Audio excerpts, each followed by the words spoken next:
What's up everybody, Trinity here and welcome back to the Second Street Marvel. In today's video, I'm going to be reviewing Dead Eyes, issue number 1.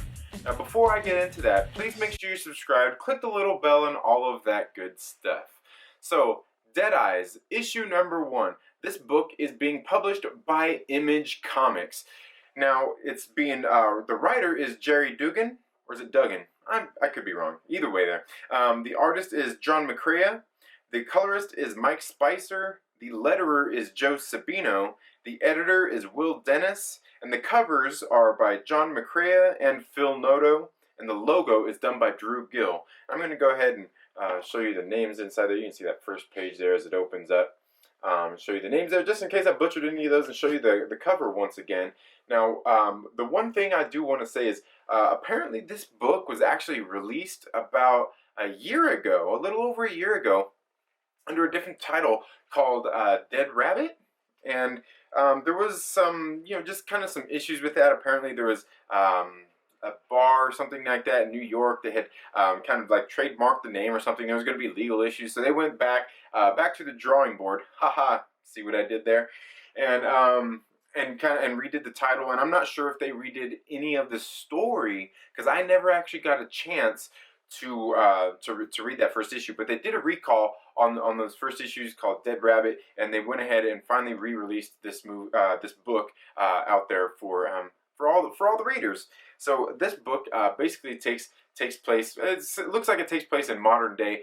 We see there is the main character named Dead Eyes, who has been retired since the 90s, and he is basically at home taking care of his wife, who looks to have been injured or got some sort of illness that we don't really learn a whole lot about in this book, but she is in a wheelchair. And so the news is sitting there kind of, it opens up with, just kind of the news talking about this guy Dead Eyes, and it was like the anniversary of his disappearance. He used to go out and kind of like rob banks, rob just pretty much any place that had a large amount of money in it. So he's going out committing robberies. And we see there's kind of, over this narration, we see, flash to a couple of different places. We see, flash to inside of, looks like they're inside of like a police precinct where, the police precinct, one of the guys there is kind of like, oh man, kind of like, almost like he wishes that it was still going on because he's getting tired of solving murders by just checking Twitter. And then we flashes to another scene where we see it looks like a mob boss who is sitting there as the news is talking about how much this guy's last score was, Dead Eye's last score was, and the mob boss is like more like 12 million. And then we cut to the scene of Dead Eyes, the character of Dead Eyes, at his house with his wife, where she's sitting there telling him like, "Hey, the news is talking about you again, and it sounds like they're trumping up your numbers." And he's like, "Oh, how much did I steal this time?" And she's like, "Oh, 10 million." And so he's sitting there, kind of laughing as he's getting ready for his day, taking a shower and everything. And we see that he's kind of, he has retired for doing, for robbing people and everything. And he's leaving the house, telling his wife that he is going to play golf with his friend, meet him at the golf course, and spend a day playing golf. And we soon find out afterward that he's actually lying to his wife. Because he doesn't want to tell her the truth, when actually what he's really doing nowadays is he's not going to play golf with his friend. He's actually just going to his job, where he is a door greeter at a place that is very similar to Walmart. And so he's there, and you kind of see him throughout his day, and he's noticing just kind of something that you do in an environment like that, is he notices some of the products that people are buying.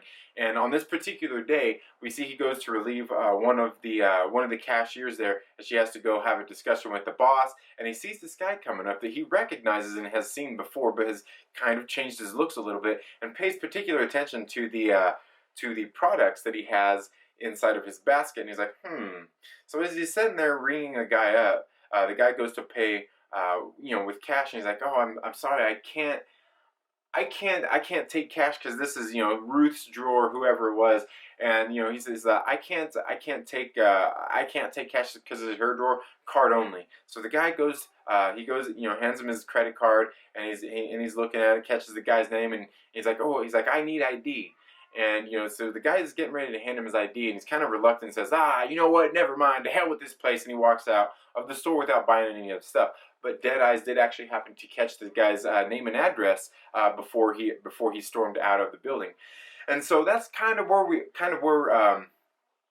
that little part of the story leaves off, and he ends up leaving work and going to this guy's house to find out exactly what's going on, because he knows this guy's up to no good, where it looks like he's trying to cover up a murder, somebody that he's murdered. So he ends up showing up, has all of his equipment and everything there in the back of his car that he disguises with his golf bag, where he keeps his work clothes and different things like that. So he pulls up to this house, this address of the guy who was the perpetrator here, that was trying to purchase these things at the store. And he goes in and, kind of cases the place out for a minute, sees what's going on. And so, then we see he ends up going into, breaking into this house. And, he ends up approaching this guy who he believes had just murdered somebody and was trying to clean up the crime scene. And so he ends up confronting him as the guy just started noticing, just kind of realized that he was being watched, and kind of gets into a little tussle with him. He ends up knocking him out. And of course, what happens is he wasn't observant enough and didn't realize that this guy had a partner.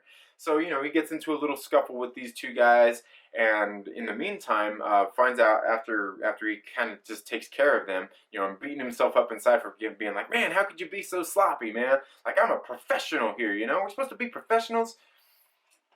If you know what that's a reference to, let me know down in the comments below.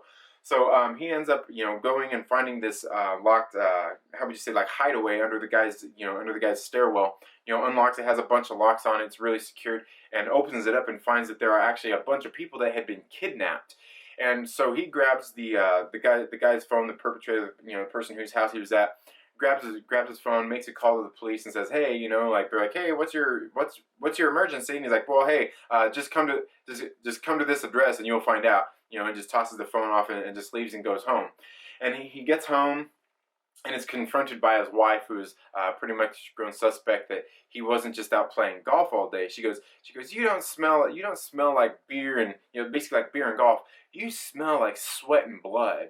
Which is kind of funny, if you think about working, your blood, sweat, and tears that you pour into your job. But he was actually, anyway, she highly suspects that he's back up to his old tricks to make money, and he's really just going out there and has a job to make money to pay for her medical bills and things, as they've kind of gotten out of hand. And he just can't own up to telling her that he's working a job now. So she begins to suspect, and that he is back up to his old tricks, where he pretty much tells her, he's like, no, I've actually been working a job, greeting people at the local big box retailer. And she goes, well, what's that blood on your hand? Because he actually has some evidence left on him of exactly what he had just the crime that he had just stopped. So it seems like this guy, who is kind of an anti-hero, he's a villain, has kind of become this like anti-hero in this story. And that's pretty much where it leaves off, all we get in this first issue. I'll go ahead and show you some of the art in this book. I thought the art was pretty well done. You can see there, in the opening shot, I kind of showed you some of that there. That's Deadeyes in his, I guess you could say, in his prime. You can see right here some of the art as he is preparing and getting ready to go to work. Just some of the imagery there, is very reminiscent of a popular big box retailer out there. And let's see, there's just a little bit more of the art for you to check out. Some of the scuffle that was going on there, like I was telling you about. Altogether, I got to tell you, the art in this book was really good. The coloring in it, I thought, was really well done as well. The story was pretty well set up. I did like. That's kind of how it did. It gave us a good introduction to the character and kind of the world that he has lived in, and a little bit of a background, and sets us off in what is going to be the rest of the series. But I don't know. Let me know down in the comments below. Have you read Deadeyes, or did you happen to get a copy of the old series Dead Rabbit? Let me know down in the comments below. Thank you all so much for tuning into the Second Street Marvel today. If you haven't already, please make sure you're subscribed and click that little bell so you get notifications anytime I have uploaded new content. If you like this video, please give it a thumbs up, and if you don't, give it a thumbs down. It's all good. But while you're at it, make sure you share with a friend and invite them to come hang out with us here on the Second Street Marvel. You all have a very good day. Happy reading. Get out, support your local comic book shop, and we'll see you in the next video. Later.